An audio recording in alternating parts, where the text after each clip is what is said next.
Today, we'll talk about how to deal with the angry people in your life while we make adobo-style chicken burritos. You know that moment when you're trying to wrap a burrito, but the filling keeps spilling out and the tortilla starts tearing and suddenly you're just holding a mess in your hands? That's what it's like to be close to someone who's always coming in hot. Big feelings, short fuse, always on the verge of boiling over. And somehow, it becomes your job to keep things contained. You start tiptoeing, soothing, rehearsing your every move. You stop being a person, and you start being the tortilla. But here's the truth. It's not your job to hold them together. Here's what to do. But first, let's talk about what not to do. There's this common trap we talk about in therapy called JADE. It stands for justify, argue, defend, and explain. It actually comes from a book called Stop Walking on Eggshells, which I'll link in the description. When someone's upset with you, JADE is what most of us do without realizing it. For example, justifying. I only said that because I was tired. Well, that might be true, but in the heat of the moment, it sounds like an excuse and usually makes them feel dismissed. Arguing. You're not even hearing me. Now the conversation's become a power struggle. Defending. I wasn't trying to hurt you. That might be honest, but it shifts the focus to your intent instead of their experience.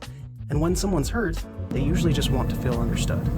Explaining. What I meant was, explaining can feel like the logical next step, but when emotions are high, more words usually add more fuel.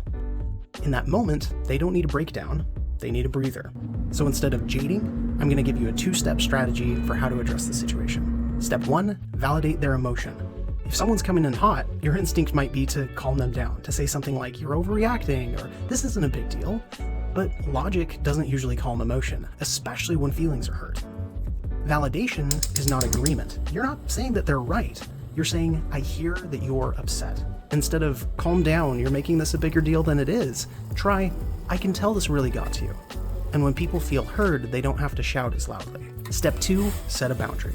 A boundary isn't a threat, and it's not a punishment. It's a calm, clear limit that tells them how you will take care of yourself.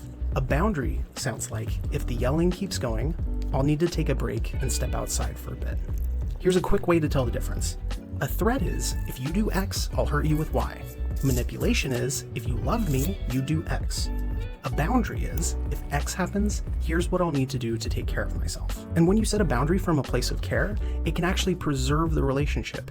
It's a way of saying, I want this to work, and here's what I need to stay in it in a healthy way. You don't have to keep folding yourself around other people's explosions. You don't have to be the tortilla, holding it all in just to keep things tidy. If this video has you asking for seconds, subscribe for more. Until next time, stay hungry, my friends.